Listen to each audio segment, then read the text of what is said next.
Welcome to 2007. All right. Today I'll be covering The Sunshine Court and The Golden Raven by charting John's emotional recovery and trying to make some predictions about the final book. Along the way, I'll be talking about the plot structure of Nora's books and, yes, the 2007 of it all. So let's get into it.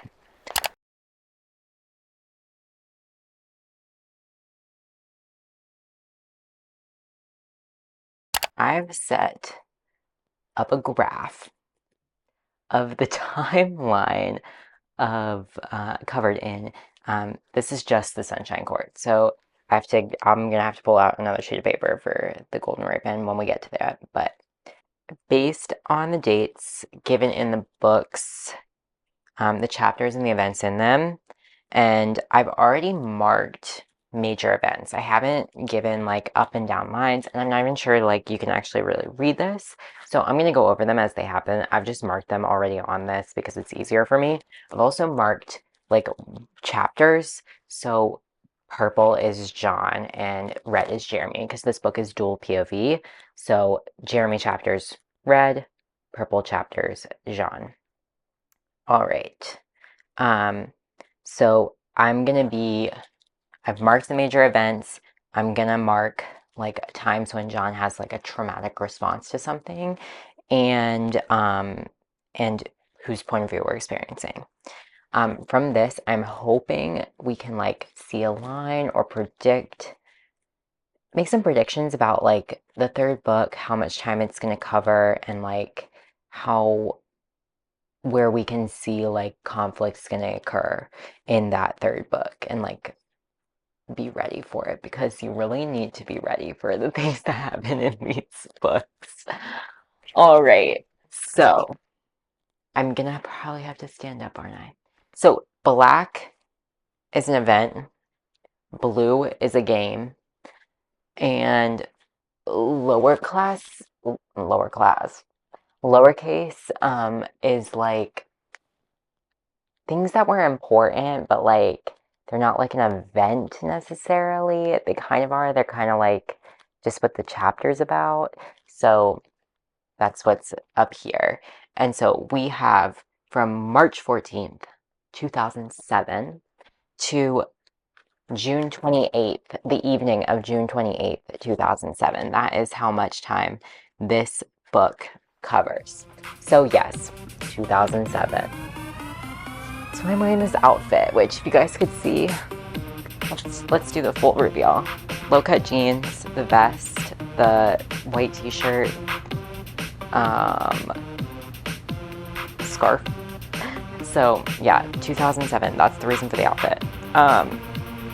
And why I'm using this camera angle, because this camera was around in 2007.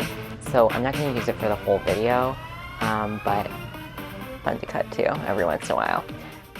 When the original books were published in 2013, 2007 was like not that far away. 2006 and 2007 were less than 10 years in the past. And like during those books, Nora never really mentioned politics.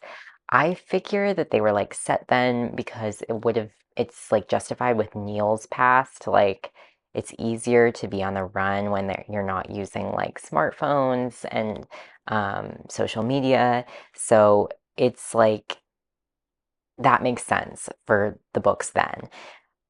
Now, in 2024, when The Sunshine Court was published, 2007 was 17 years ago, and now 18 years ago.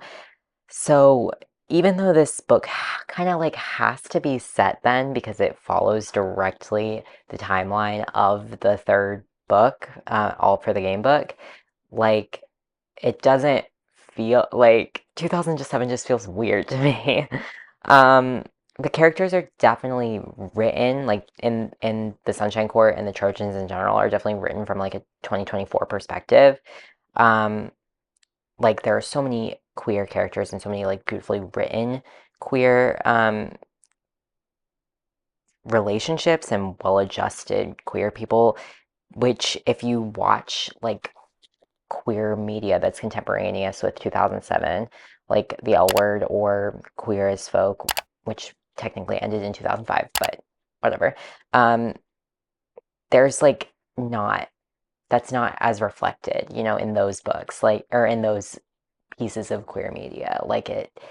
I think that I appreciate the fact that Nora like wrote these characters definitely from like a 2024, 2025 place. And I like really enjoy that. And I think it's the right thing to do. But then it does bother me when 2007 shows up in these books because I'm like, I'm not reading. I wasn't thinking it was 2007. Like, if you told me the original books were published in 2007, like, I didn't really like think about that. When I made those original videos, I didn't think about like the fact that these books are in 2007 that much. So if you forget like All for the Game exists, then these books being set in 2007 is just kind of like, what?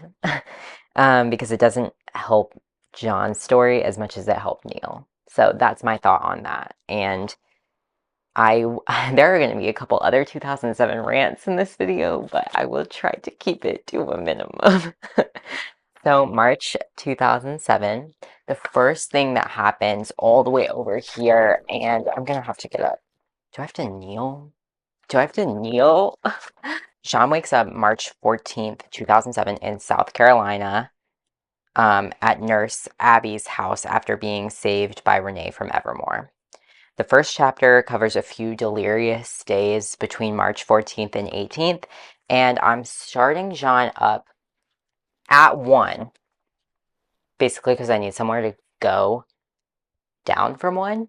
So we're starting at 1 because he has been like taken away from Evermore, which I think is, of course, a good thing. So we're going to start at 1, and that's going to continue on to the 18th. I've marked, so weekends have like a little brown line under them. Nora doesn't always reference a date, but normally we'll say like that weekend, next Monday, like that kind of thing. So the weekends kind of help me place where everything is. When dates are given, I use that date. March 19th is a Monday, and it's the Monday after spring break. So that's the Monday that Neil goes and makes his deal with the Moriyamas. And in this book, all we see of that is him coming to talk to Jean about it with Kevin. The deal is the primary motivation for Jean in this book, and I guess for the entire rest of his life. So let's take a second to go over it. Basically, the deal is Kevin, Jean, and Neil are tied to the Moriyamas as a monetary asset. So they're going to give 80% of their future Pro XC salaries, sponsorships, profits, etc. to the Moriyama crime family, Moriyama Yakuza, I don't know. In return, they get to live their lives without interference from Rico, who is still alive at this point, who ostensibly they will be protected from, because if Rico hurts them, he will be hurting like endangering potential future profits for the Moriyama crime family. And at this, like during the same chapter is when Kevin suggests that Jean return to USC or transfer to USC instead of going back to Evermore.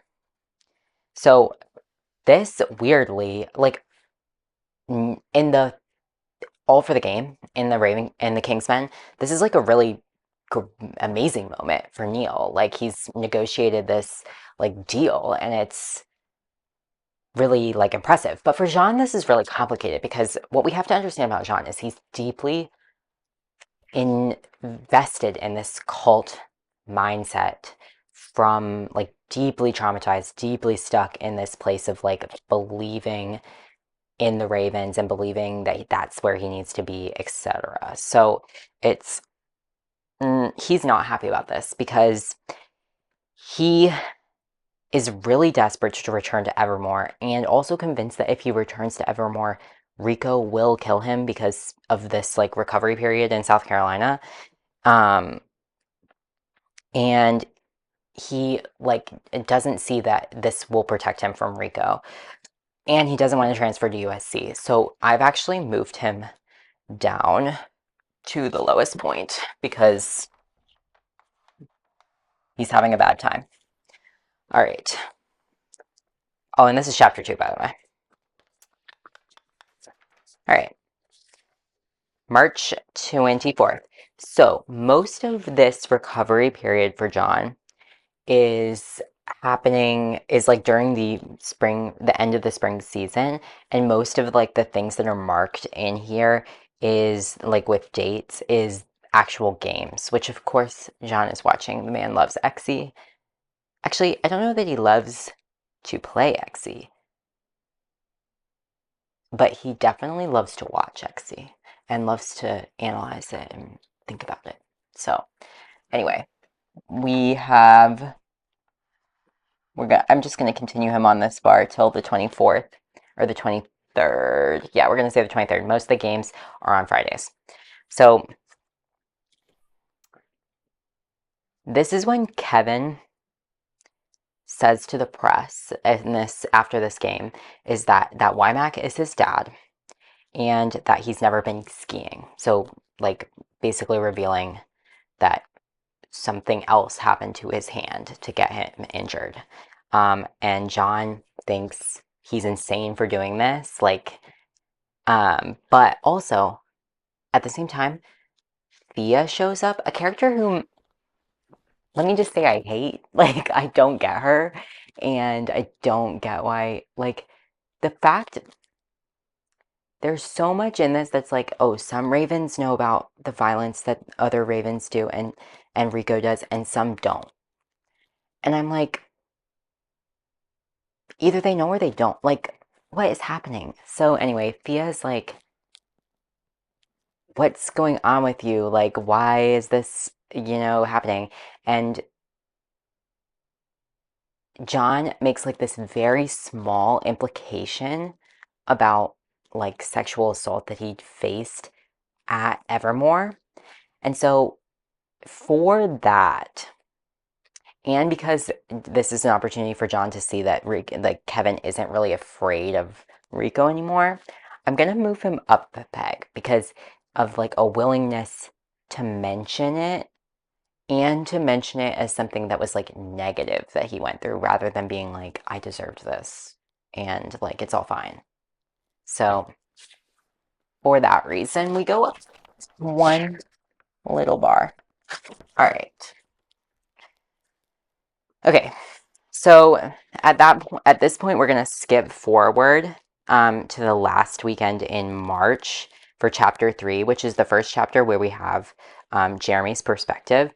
This is all about the Trojan Foxes game, that iconic game where they only play with 9 players, just like the Foxes, and they lose, or the Trojans lose, but yeah, so we learn a little bit more about Jeremy in this chapter, like his family's wealthy background and some of his friends, but mostly this chapter serves to set up Kevin asking, I cannot deal with this scarf, it looks so funny. Kevin asking Jeremy to sign John to USC, which, like, I guess he's the captain, but technically he doesn't have that authority. So anyway, Kevin asks Jeremy to ask basically his coaches to sign John to USC. Okay, so we're back with, I'm gonna just do a static line to here.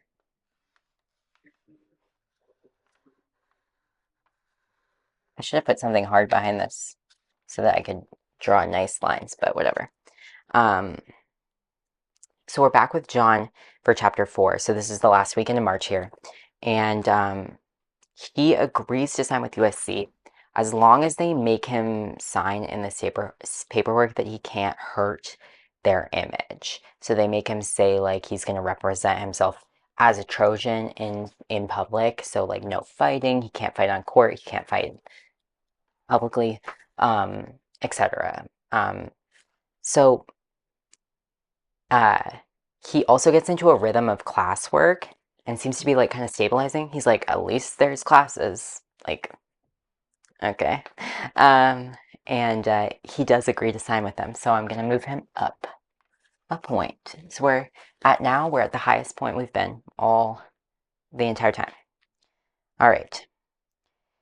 He's getting into the rhythm of classes. He's stabilizing. So then we have the Trojan Ravens game on the 6th. All right. So on the 6th, at this point, like the Ravens don't know that Jean will be playing for USC next year. They still think he's just like recuperating because of injuries and like he's going to come back to Evermore. They're not happy with him about like what the situation, but that's what they think. So after the Trojan Ravens game, which the Trojans lose, tragedy, but the Trojans lose. So after that, Jeremy says to the press that Jean is transferring to USC. So that causes immediate backlash against him. So they're really angry. His personal belongings are all sent to him, like completely destroyed. Um, and they send him back like his notebooks, and they have like words like traitor, whore, coward, etc. in them. And personal hateful letters from everyone on the team. Like, okay, why he keeps those, I don't know, but it like tanks him down. So we're going back down to 0. With that being said, he does reach out to Betsy. If you all remember Betsy, the psychiatrist for the Foxes, he does reach out to her at this point. And it's not like he actually talks to her about anything, but like she does let him leave Abby's house and they go to the court and they just like sit there. And, that's like a positive personal decision on John's part to like do something that is regulating for him. So I'm gonna let him gain back the 2 points for attempting self-preservation and for vaguely working with a therapist throughout this 2 weeks headed towards the final. The other thing that happens in chapter 4 is that we get like a age reveal for Jean. He's 19, so he's a senior in college though. So he started college at 16. And he didn't without knowing English.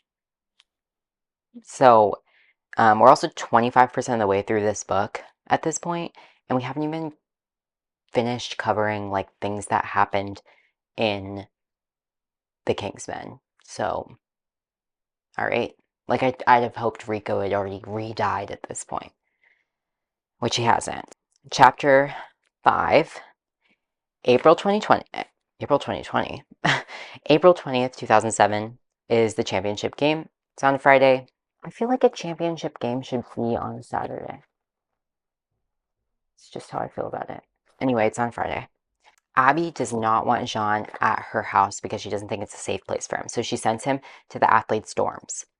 I think Nora wants him there because she wants to show his disgust towards the way like Kevin, Neil, and Andrew live. Because it's so like non-Raven, not the Raven style. Kevin, Neil, and Andrew are still in their dorm when Jean like comes to their dorm, and this is when Kevin changes his tattoo from a 2 to a queen because he's the queen of the court, and that upsets John. So he's already like sort of trending downward. Also, we learn a lot about like his dietary restrictions in this chapter. So the boy will not eat anything like unless it's like come from Raven dietitians. So he can't find anything to eat. He eventually finds like a salad, but he's like really annoyed in their kitchen. He watches the game. Um, he does speak to Renee about like, is Neil okay? Is Andrew okay? Like about the fight that Rico started. And then he writes 4 pages of commentary on the game. In If this man had any other choices for his future, he would become a sports analyst because he loves to commentate on the game. Falls asleep after writing those 4 pages. Chapter 6 starts the day after with John being awoken by Renee, who tells him not to watch the TV or check the internet, right? So John's like, okay. But then Jeremy Jeremy sends a group text to him and Kevin, which, by the way, was not possible in 2007. I'll get more into that later, saying that he's sorry for them. And so Jean calls Jeremy and is like, what happened? And Jeremy's like, Rico is dead. And Jean loses it. Yeah, the man, he loses it. He does attempt to and destroys like all the stuff in the dorm.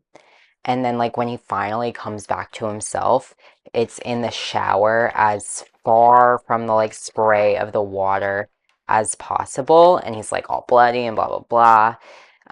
So yeah, I'm bringing him all the way back down to 0. Um, and Neil tells Jean that Ichiro removed Tetsuji as the head coach and killed Rico. And John feels like he's lost everything he's ever known, even if it was bad stuff, like he's lost everything.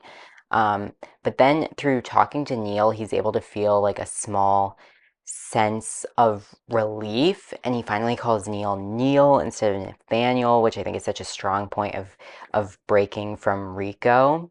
So I'm gonna like go ahead and move him back up a peg.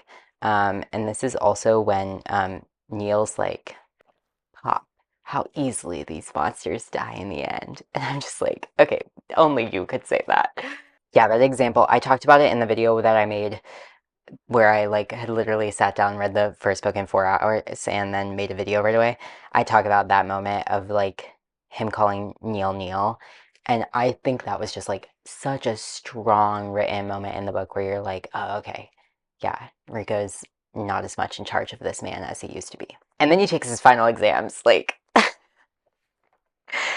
I was like, but one thing that I will say for including like all the nitty gritty of the life, of daily life, is that like it speaks to like an anxious mind that needs to be on top of everything and try to exert control in small things, which makes sense for John. So yeah, Nora spends a few pages talking about how John takes his finals remotely with Abby as like his proctor. And John also steals a picture of Renee from Abby's house. And speaking of Renee, like amid the swirling tensions coming from all over about like why Rico died, John gets like an opportunity to spend some time with Renee, where they talk about their own relationship and how like the Foxes are maybe the right people for John, but it's like the wrong time. Um, and this is kind of like a up down moment because Jean is really open with her in a way that he isn't with anybody else. So like she's a really strong presence for him, but at the same time, this is her like saying farewell and because she's gonna go back to like um, mom and leave him in South Carolina. So it's kind of like they have to also pretty quickly like say goodbye to each other. Um, so this is kind of a blip. I'm gonna move him back up again because the next week he gets like kind of notice from the Trojans that he can move there in the next week, and Wymack really wants him to because he doesn't like they can't really protect him amid all the like threats from Ravens who know that he's there. Um, but in this week before he moves to California, he gets like a chance to observe Kevin, Andrew, and Neil and the dynamic that they have together, and he can appreciate the ways it is different and like maybe better than being a raven. But it's like not really to last because things are getting like pretty dicey with the Ravens, so we kind of move back down. And then I sort of lose a week in here. I'm not sure whether finals are longer than I think they were, or like whether Nora just like collapses 2 weeks together in the early part of being in California, but like I'm I lose about a week here. So this move to California, I have it on May 3rd. It could be like a week later on like May 9th. But I have it on May 3rd.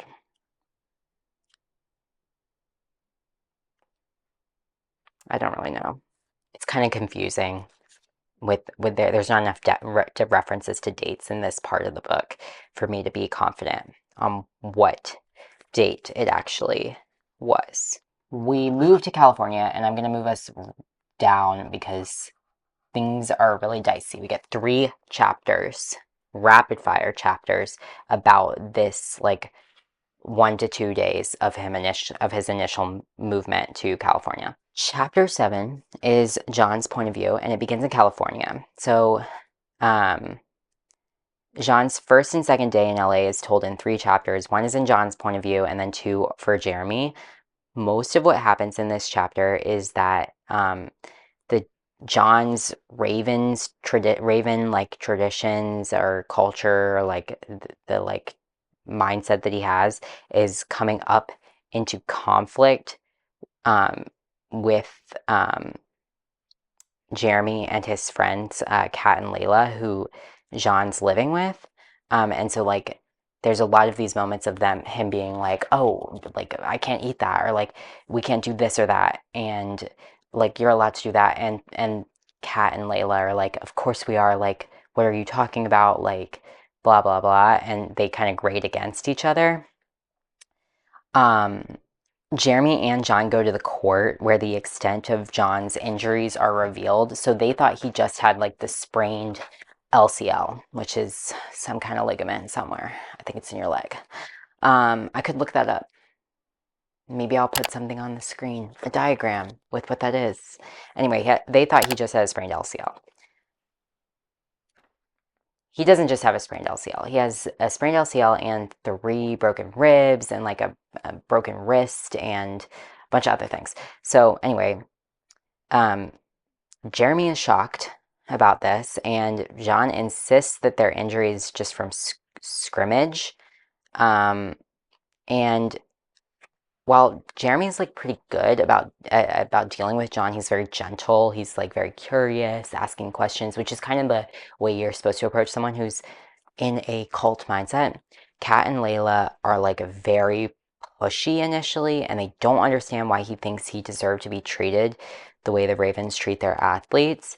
And it like definitely drops Jean back down a peg because he's like, I cannot adapt with these people. Whereas like the Foxes are like, not that they thought it was okay, but they're less like, why do you think you why do you think this is okay? You know? Okay. So Jeremy's POV in this book mostly serves to give us info, which when I wrote that sentence, I was like, any part of the book serves to give us info. What I feel like is he's kind of like world building in this book. He like tells us kind of more about like how XC works, or like how USC works, or how the like people on the team and that kind of thing. And we don't really get like a lot about his life or his emotional mindset other than his like devotion to helping John and his fellow teammates and friends. Yeah, he gives us exposition on the XC world, and it seems like a normal person in contrast to John.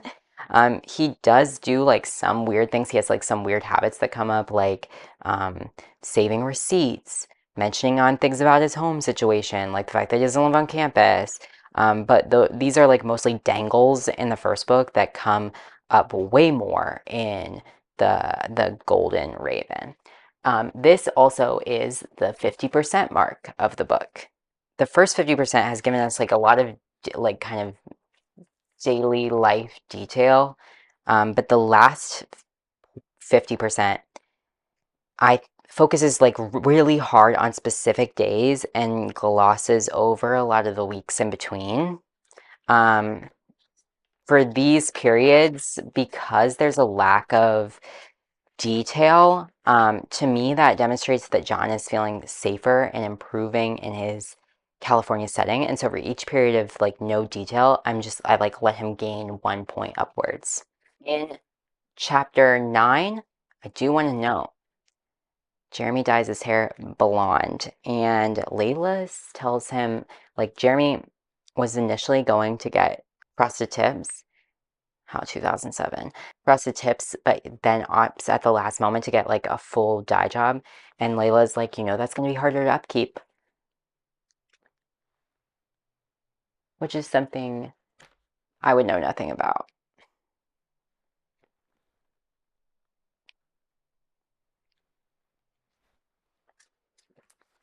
Chapter 10 technically spans almost all of May, but only 2 specific days are really detailed.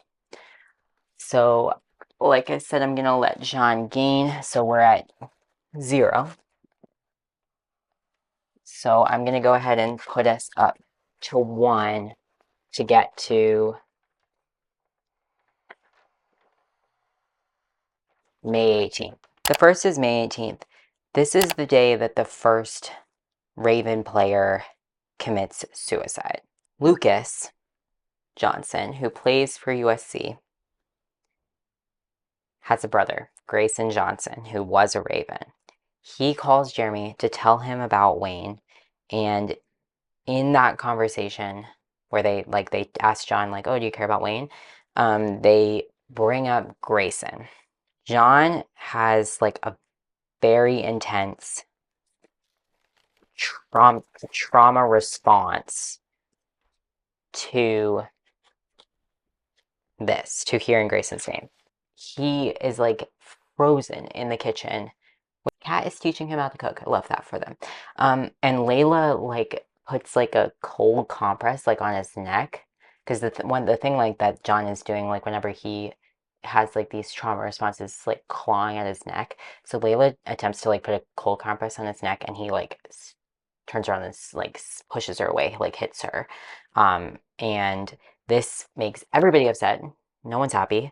And John initially like isn't going to apologize, and then he ultimately does, but like refuses to discuss like what upset him so much about Grayson. Um, so he does reach out to he like goes to his room and reaches out to Renee afterwards, and so he is like in that way. I think he's acting in his self-interest to like reach out to Renee because that is a tool for him. Like it'd be nice if he had ways to like but like it is good. Resilience like and self-regulation like require that you know that you do have people that you can reach out to. So the fact that he does have Renee, I'm gonna like let him regain the like come back up.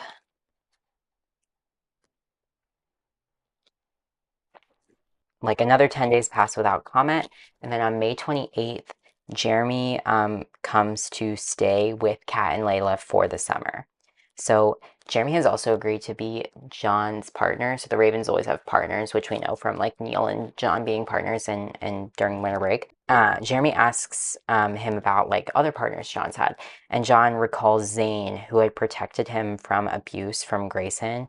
But then after like the Neil winter period, Zane stopped protecting him because Neil kind of took Zane's place, and Zane didn't like that. And like Zane wanted Jean to like get Rico to make him perfect court, and Neil kind of took that spot, and it's like a whole thing. But Lucas is so that's a negative moment um on the day. I'll come over here. So we're starting to trend downwards. Um And then Lucas is brought up again. He wants to meet John. Everyone's like, we should go to the beach. And John's like, I don't swim. And Jeremy says, "Oh, that's going to be a problem because we swim for practice." And John freaks out, saying that he needs to go for a run, and Jeremy goes with him. Now, but depending on the severity of this sprained LCL and like whether there's been any kind of physical therapy going on in this period, for a severe sprain, it can take like 12 weeks to recover. A 5 mile run? Whatever. Down 1 point for the Zane and swimming memories, etc. thing, and for not really dealing with them either. Like, I think running is fine as a mental health practice, but um, he hasn't discussed or dealt with any of that stuff by the time that they get back, and he disregards his own fears about swimming to say that the beach is fine. Now we're in chapter 11, which is just going to be this one day, May 29th, or what I'm assuming is May 29th. It could be like a further down day in the week, but like, anyway, May 29th. This is from John's point of view. Now, Jean comes out of his room, and both Layla and Jeremy are in swimsuits, and your boy can't deal. He's like way too bisexual for that. And way too not allowed to be having romance because of being involved in these crime families, despite evidence that both Kevin and Neil are in relationships. So he just believes he can't have anything. Several bad things happen at the beach. Um, Jean is uncomfortable looking at Jeremy, who John is not aware at this point that Jeremy is gay. How, I don't know. Anyway, Lucas definitely reminds Sean of Grayson, so that's bad. Lucas is like kind of low-key homophobic and implies that Jean is only here because he has a reputation of sleeping with people to get places. Like, apparently they spread these rumors about Jean that he slept with the entire defense line, the backliner line at the Ravens at Evermore to like get to be there. So and then like implies that Jean and Jeremy slept with each other, and that's the only reason that Jean is with the Trojans. So yeah, that's super rude and mean. I don't know why they're hanging out with him. I also don't know why um, Cody is the one who kind of set this up, and Cody is a great character, and I don't know why they um, are involved with Lucas in this way. I mean, Cody is a vice captain, but like, whatever. Okay, so um, Jeremy confronts John about like having heard all of those rumors, and Jean says simply that he didn't ask people to sleep with him, implying that he like that it was rape and and he was a minor too. So Jeremy like wants to confront him further about this, like, but then right at that moment they learn that Colleen, another Raven, has committed suicide, and Jean leaps into action to call the Raven's nurse to ask him to check in on Zane, who is found OD'd, but they get him to the hospital in time and he's okay. Because John knows that Zane was in love with Colleen and that he'd probably, if Colleen died, he would also try to kill himself. So, and then at this point, John also has this moment of doubting the master, which I think like is an improvement. He's like, oh, maybe these techniques didn't work. Like this team is like good too, and they don't do any of this shit. Um, so he really like reacts though to his own mind thinking that really traumatically. So um, I don't. That's kind of another like up down moment. So that's what I'm gonna do for the rest of the days. For the rest of this chapter is like down a point for the Lucas thing, and then up a point for saving Zane and doubting the master, and then down a point again for like reacting badly to that. So then the rest of this chapter, he asks Jeremy to get a twin bed and share the room with him.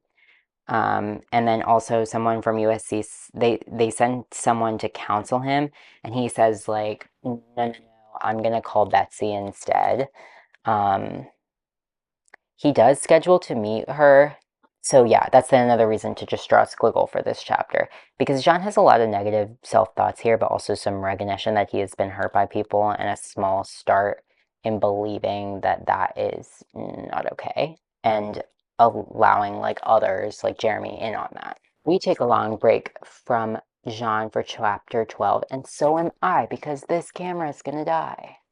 And I'm also not really sure how long my phone can record. I took a short break. I looked at Instagram. I realized that a lot of my head wasn't seen in those past shots. So hopefully I've reframed it so I'm visible now. Anyway, okay, so chapter 12 is from Jeremy's point of view, and it spans the longest period of time in the book, like from here all the way to the 22nd of June. So Jeremy is basically giving us like updates on the XC world. So he talks about his concern for John. He, lets us know like since XC is not a new NCAA sport anymore, they're gonna stop doing fifth-year seniors and letting you play for five. They're gonna stop letting you play for 5 years so that you can still be a fifth-year player, but that would require you to have not played 1 year during your career. So in most cases, places will, on players that intend to play for 5 years, will have their freshmen not play at all. So they're going to start doing that in XC because it's not a new sport anymore. So anyway, who really cares about that though? Anyway, he talks about his concern for John. We flip to June 18th. June 18th is 1 week before everyone's going to arrive back for practice, and the coaches/nurses want to evaluate how John is doing. So let me just give John his growth up to that point.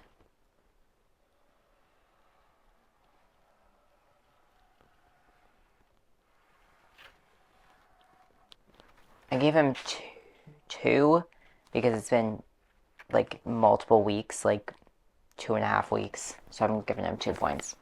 Anyway, so this is the first time that Jean is shirtless in front of Jeremy. And from Jeremy's point of view, like, well, from anyone's, really, John has too many scars. So earlier in the book, Renee told John, like, if anyone asks, just say it was your family. Like, nobody will push that on that. So John takes that advice. Jeremy asks John to at least, like, tell him if things are wrong, which John somewhat agrees to. So they go to the pool, and Jean has a breakdown. He cannot get in the water. So Coach Lazinski asks what's wrong, and he tells her that Ravens used water as a disciplinary tool. So like essentially this man was waterboarded anyway, or like his head forced underwater in different circumstances. Anyway, it's just like so horrific what has happened to this man that it's like the book is difficult. Jeremy tells him that like you are not okay in ways I can't even imagine, and John is just like so frightened. He's so afraid of failing, and of course we know that he needs to be on this team and be out on the court so that he can be seen and to get like a pro XE deal, because obviously he needs that for his Moriyama deal. But like he's also was number 2 in Rico's system. Like there's no way he's not gonna get signed for pro XE. So I don't see how he can fail, although, like, I see how in his mind he can fail, but, like, yeah, he's so, so clearly frightened of failure. I like that this response, like, for all of the times where John has experienced like extreme traumas, we've been at like PTSD kind of episodes, we've been with him. And this is the first time where we're like seeing it from Jeremy's point of view. Um, and I like to see how Jeremy's heart like aches at the pain that he can see that his teammate and friend is in. Um, so yeah, that's gonna knock us back down to 0. But in the interim, uh, Jeremy does say that John is like doing a lot better with access to the XC court. So I'm actually gonna move him back up. Alright. So on the 22nd, Layla takes John shopping, which is another good sign. And Jeremy plots with Kat to do something with his group of friends to like ease John into meeting the team. So he's gonna invite over the floozy line.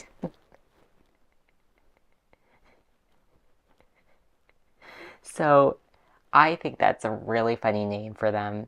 Um, and it's like top tier college group chat humor.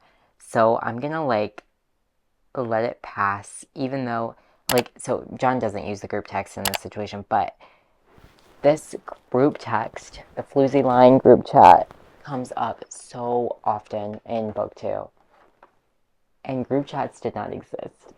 So, which, like, I think I have more of a commentary on this in the second book because it comes up way more often then. But it's just funny to me that, like, I know Nora did research on what kind of classes USC had in 2007, but not into, like, CanPhone's group chat. And that's funny to me because, like, obviously knowing what like having them be able to do a group chat is really important for how the people connect in this book. So like we kind of needed it, but it's just funny because it's another point against 2007 for me. And also on the 22nd, John and Jeremy discuss like sexuality, and John recalls what Lucas said on the beach and realizes that was rude to both of them. And I think that moment shows that John does care about his new teammates and Jeremy in a way that's like larger than himself, and that he now also has like the mental capacity to do that, to like care about other people. Um, all right, so that's all what contributes to this like upward swing um, on the 22nd. All right. Chapter 13. Okay, this is back to Jean's point of view. On the 23rd, when the floozy line comes over, so the characters in the floozy line are Xavier, who is a vice captain, and we will also discover is trans, which is like maybe not explicitly clear in this book because we're looking at it from Jean's point of view and he just doesn't know. Um, but it's like for sure clear in the next one, who is dating Min, Pat and Ananya, and Cody. Pat and Ananya are a couple, and Cody lives with them, and everyone is desperate for them to become a throuple. Cody is just unaware that like Pat and Ananya also want that, um, and they just like won't take the hint anyway. And they like both of them. And then Kat and Layla, who we already knew, girlfriends. We love them. I love Kat and Layla like so much. Like there are so many things that they do, like, and they feel so much like protection over Jean and like care so much about him. And especially Kat. Like I love Kat so much. She's such a great character and such a great person. Um, and she really does her best. Um, and Jeremy. So yeah, it's the LGBTQIA plus. It's the Alphabet Mafia, and alongside the real Mafia, it's the Look at Do you guys like that? That's something I say in my mind when I read LGBTQI plus A plus. I say, look at the book, look at the book. I think it's funny. So it's really wonderful for Jean to see so much joy in the group. And although one thing, so like 1 point up for the joy,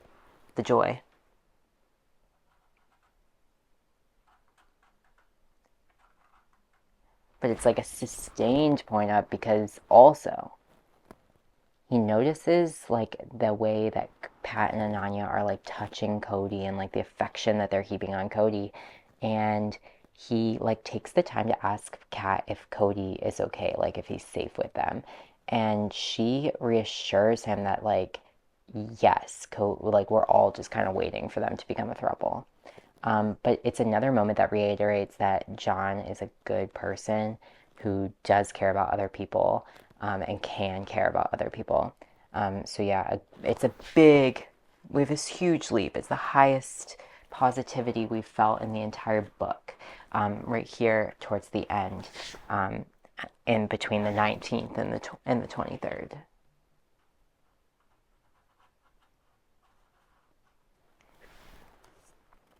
Chapter 13 also includes the first day of practice, which John struggles with. He's got to unlearn a lot of Raven techniques.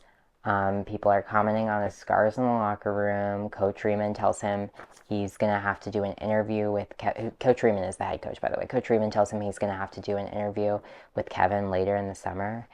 So the good wave is beginning to crest right at the 75% mark. Now, I want us to take a look at this. This is about where 25% was. That's how much days were covered in the first 25%. Then this was 50%. So we have kind of like about the same amount of time. And then the next 25% went from there, all there, about at like the beginning of that end of the paper, all the way to like here. The last 75% of this book is going to take place in 1 week. So there's a lot of action right up here at the end, which makes sense. Like you have your, you typically have your like rising action headed towards the climax, going all the way till like the climax is about like at 87%. So I feel like though the conflict really starts at 75, like, and then you get the build, like the extreme build up to 80, that 87%. So that makes sense here, but my kind of like feeling is that like the end of this book is such a roller coaster. Like this last 25% is almost all of what will matter in the next book. Like the first 75% of this book like is important for John. It's important for us to see like all the things that are wrong with him and like where he can grow and where he needs to recover from.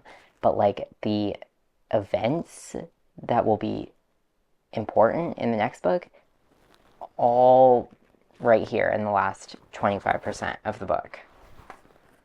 So yeah, strap in. Chapter 14 is also from Jeremy's perspective. It's on after practice on Monday, and the plan is to set up John's class schedule based on what other Trojans are taking so that he always has someone with him. So Kat is looking for scratch paper and grabs one of John's notebooks before he can stop her, and Kat, Layla, and Jeremy all see what's written in them. Coward, whore, traitor, etc. All those words. Jean freezes. They ask him why he kept these notebooks and why he actually like made the effort to bring them with him from South Carolina. Like this man showed up with one suitcase. He had no clothes. Like I didn't even talk about the fact that they went to the mall here and that was rough. But they did. Like it was rough. But one of the things he did bring with him was these dumb fucking notebooks. So anyway, Kat and Layla get righteously and I think justifiably angry. They're mostly angry, like most of their rage is towards the Ravens, but like they're sort of mad at John for, or they're at least yelling at him for accepting this violence from the Ravens and like protecting the Ravens and like keeping these memories of violence. Um, John slips that his other Ravens teammates didn't know what happened to him, only that he was like leaving the Ravens, and that's why they were mad at him. Jeremy tries to guess who harmed John. At first, he guesses Coach Moriyama, but then he's like, oh, Rico. And John's like, no, no, no, it wasn't Rico. And Jeremy says he's going to call Kevin and that Rico's dead and that, like, why won't you tell us? And John says, like, he won't. And so Jeremy grabs John's face, which one thing I want to note, they're always touching each other's faces. Like, this foursome, Kat, Layla, Jeremy, John, always touching each other's faces and hands, which, like, I wouldn't do. I hate touching people, but they're always doing it. And I think there's like something in there about like maybe trying to reinforce like positive touch between friends for Jean, maybe, but like I hate being touched, so I would not want that. Jeremy grabs John's face in his hand and says, read line? How am I supposed to read the line? I'm recording on my phone. The book is on my phone. Let me just try to remember it. Maybe I'll put the words on the screen.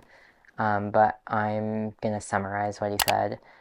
He basically says, like, I'm your captain, I'm your partner, you're safe with me, like, stop leaving me behind, we need to do this together. And he asked John to squeeze his hands if it was Rico, and John tells him, now I am not safe with you, Captain. Which I think that's incredible for John because to be able to say that, but it like breaks my heart. Like, so Jeremy lets go and calls Kevin, and Kevin confirms Rico broke his hand, tells him the whole story. The only thing of note here is that Kevin says they're headed to night practice, and Jeremy responds, obsessed. Like, okay, girl, like, obsessed. You know what I'm not obsessed with?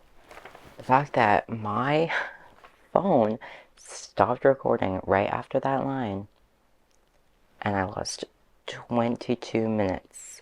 I still had this camera, but I didn't have that camera. Ooh, and the cat's in my room. And that is what's recording the sound. So,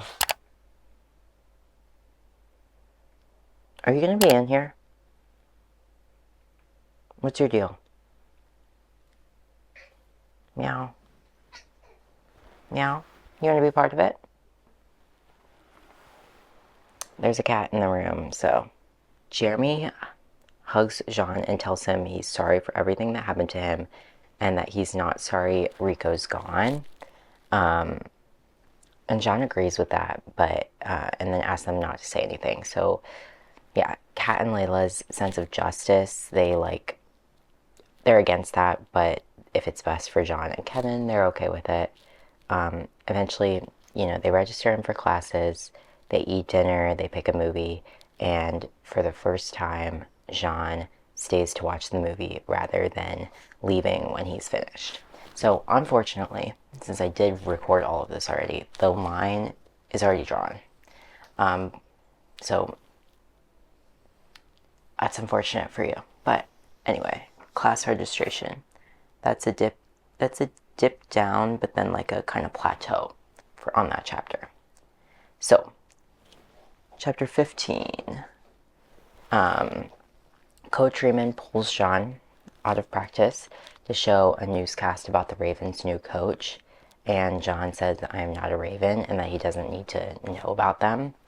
And I would count that as like a positive if it weren't for the next thing that happens, which is that Jean is returning to court and Lucas calls him a whore because Lucas is a little bitch. They get into like a physical fight. The coaches are like, cut it out or you're not playing till October. And so they stop fighting. But anyway, Lucas wants to know what John did to deserve it. And then Jean remembers that Jeremy's saying that he didn't deserve any of what happened to him. And so John is like having one of those traumatic responses where he's like attacking himself, and Lucas just keeps piling it on about Grayson until Jeremy intervenes. So throughout the book, Jean has often recalled negative things that people have said to him and things that they've done to him. And so the fact that he now has like a positive thing to draw on from his friends is really good for him, even if this is a negative slide overall. But after this, Kat takes John on a motorcycle ride to places she loves, like the coast, a restaurant she loves. And John asks her like why she's doing this, and she says because she loves these places and she wants him to experience the same thing. She thought it would be good for him. And yeah, he thanks her. He asks her questions about herself. Like they have a conversation. He's like really at his most genuine here. He's like the Jean that could have been. And so I really love Kat for being able to draw that out from him. Like Kat is not saying anything about like the Ravens or Grayson or any of that. Like this is just about like, here are places that make me happy, and I thought they would make you happy too. So that's really sweet of her, and I love her. And so that's a slide back up a little bit. Okay, chapter 16. Jean is still struggling at practice. That's going to be a theme throughout the next book as well. And when he makes a mess up, he knocks Jeremy over, and he expects Coach Riemann comes onto the court and he expects him to hurt him, and then he doesn't, and everyone's like, what's going on? So Lucas asks John to talk with him after practice alone, and I guess this boy has no sense of self-preservation. But he follows him out of the locker room to the parking lot, and guess who's there? Grayson. Now, let me tell you, when I first read this book last year, like when I read it in like 4 hours and just like one sitting straight through, and then recorded a video right after. But I like when this Grayson showed up, I thought I was gonna have a panic attack. Like that's how compelling Grayson, like the writing, the scariness, the fear that John felt about Grayson is in this book. Like I was scared. And then multiply that by a million, and that's John, and like all hell breaks loose. Grayson attacks Lucas to get into the parking lot past this gate, and then attacks John. John can't remember the code to get back in the door. It's this whole thing.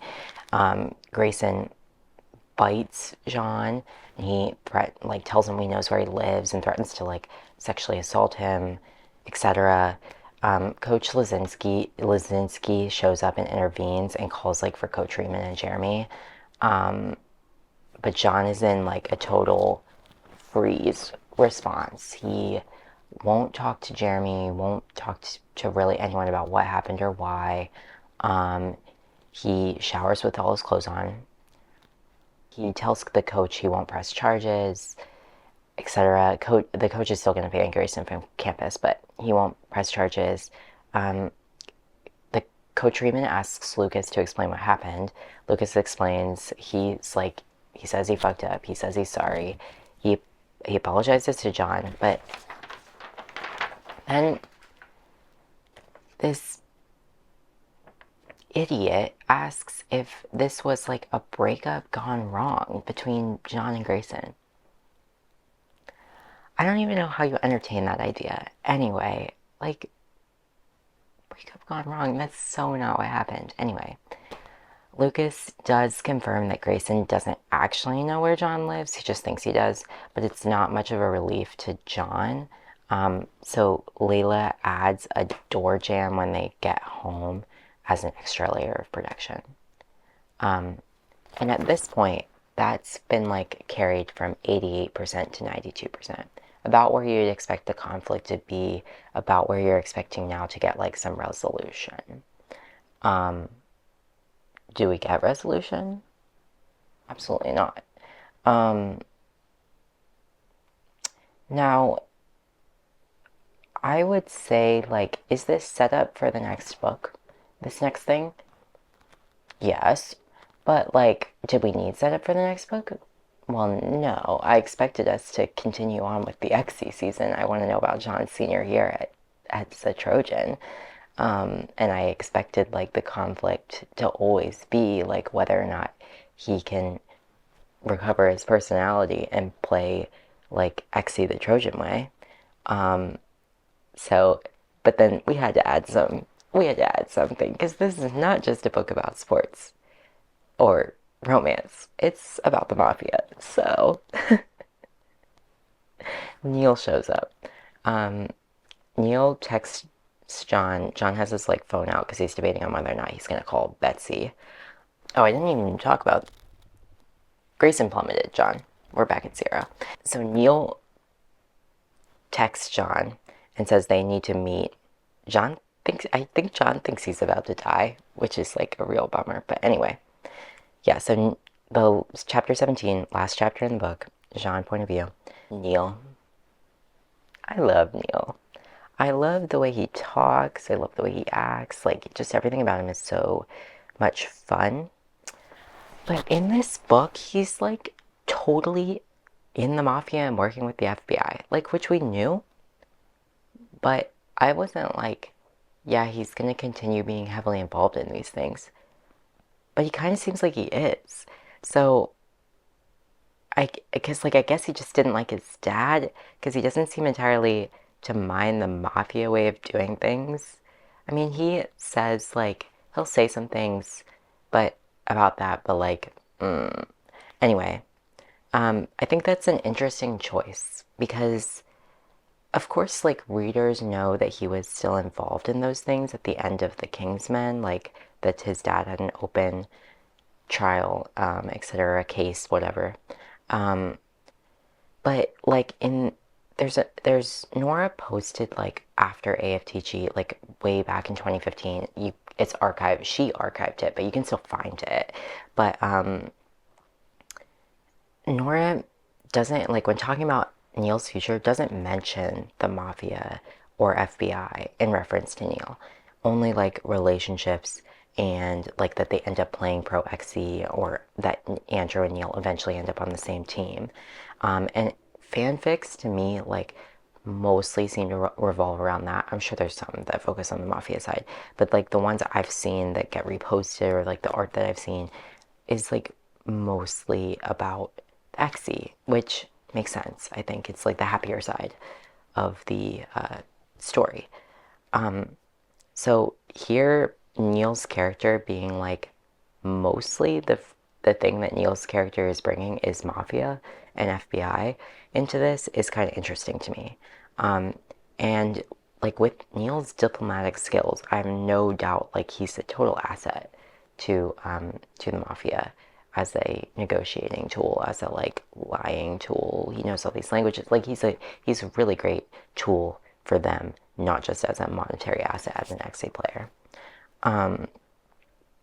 So I think this, like, where this book is going gives me pause about like how his future is going to play out. On the way to the meeting, Neil asks what happened to John, and John says Grayson, and then he alludes to Drake. He says, oh, I guess Drake wasn't a biter. So which is Andrew's attacker. So from that, like, Neil is able to understand without John having to like actually say it, like what Grayson was to John. So the first thing Neil does then when they get to this meeting, which is with his uncle, who is a criminal, is to ask if anyone can do local work. So, okay, calling out, getting hits taken out on people, even if they are evil people. I'm not mad about it. Okay, So Neil is in LA to meet with his uncle Stuart Hadford and John. They're meeting, like, he's meeting up with his uncle because he wants the FBI to come, but the reason is that the FBI is wondering why Neil changed his look at Evermore. Like, after spending so many years in hiding, why would he change his look? The FBI is looking into Evermore for a connection to the Wisniewskis, and obviously Neil and Stuart and Ichiro don't want them to find the Moriyamas, so they're pointing them to John's family instead. So John doesn't really have a problem with his family being burned, but he is worried about his sister. And Stuart's like, she's dead. And that sucks because that's John's baby sister, and he like really wanted her to be safe and protected, and he has all these memories about her, and like, yeah, it's rough.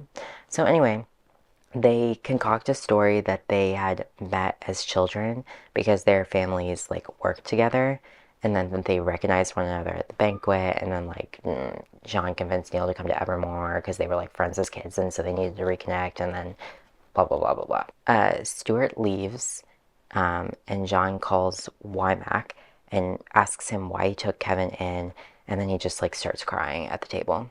And Neil takes the phone, hangs up for him, like asks John like, what do you need? And John wonders is like, why does his parents didn't love and protect his sister out loud, and then like silently why they didn't love and protect him. So he asks Neil to take him home, and they're gonna go, but then the FBI shows up and picks them up, and they have to explain all the whole story. And John agrees to testify against his parents. That's dropped us to kind of a low.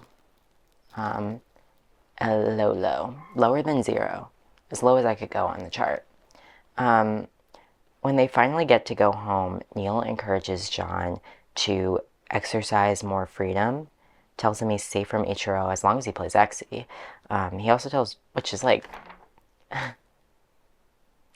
I get John's point in this, that's like just a different cage, but he also tells John to lock his door, but that Grayson will no longer be a problem because he's going to be dead. But John calls him a Wisniewski, and Neil says, fuck that, he's just doing like what's right, and that John is worth saving. So I guess Neil is trying to use the mafia for good? No, I dig it.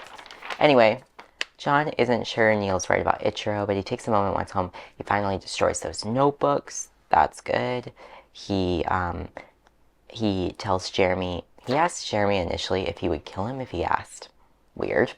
And then he says that he needs Jeremy to help him survive, and that he trusts them, so that's good.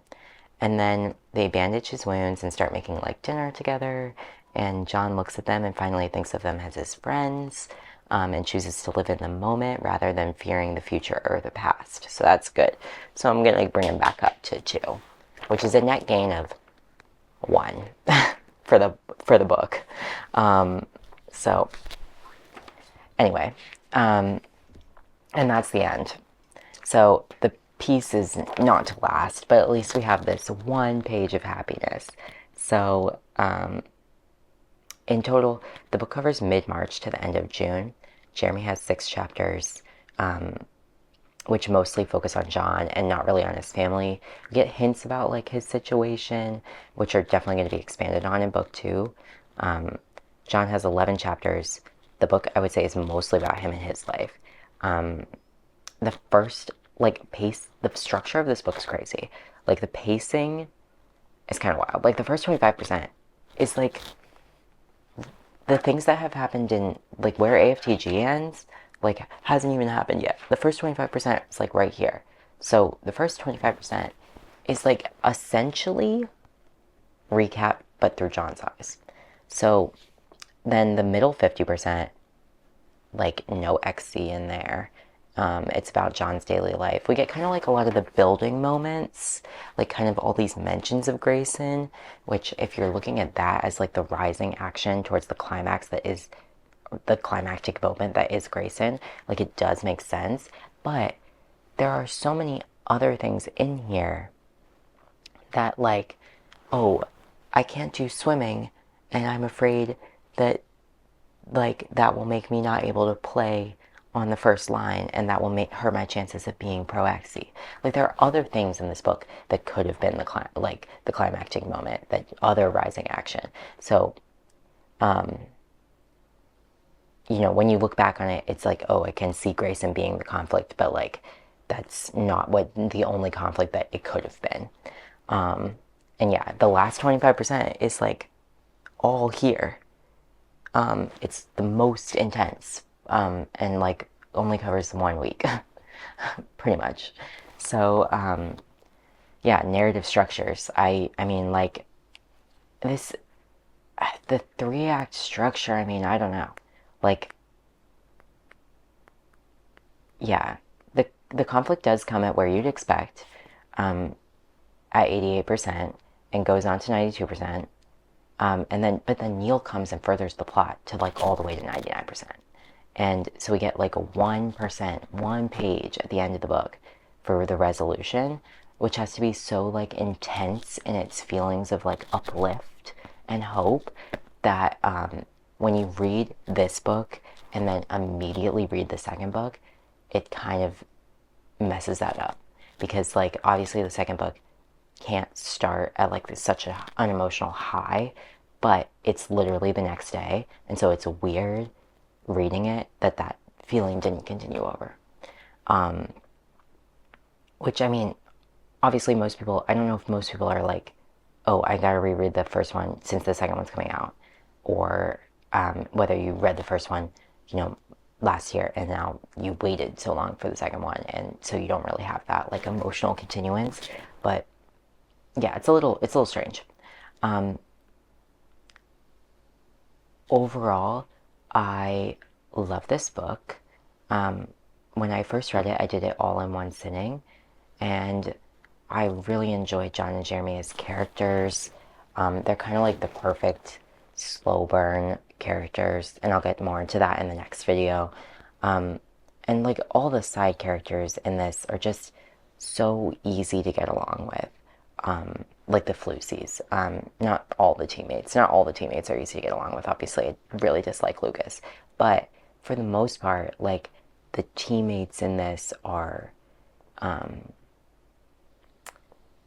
like, they're just genuinely good people, and they want what's best for Jean, and they want to help him, and that makes me happy. So yeah, looking at this, it's wild. It's wild in the end. Yeah, and all of these, like, these red stars are like traumatic times when Jean had like a PTSD kind of traumatic response to something, and those are all in like the latter half of the book. And yeah, it just like gets really, you know, here in the beginning, like, he was in recovery, kind of bedridden. I guess that's what you call it. Like, stuck in a bed, stuck in a house. So like he wasn't living in the world to like experience these traumas. So, you know, he's coming out of it and growing, but it's like, yeah, it's intense. It's difficult. So yeah, we'll see what it's how the pacing continues in the second book. Which I thought this was going to be one video. I do not think I can do that. I think this video is going to be too long, so it's going to be 2 videos, I think. But yeah, they should come out within relative closeness of each other, because I've already written most of the notes for the second video.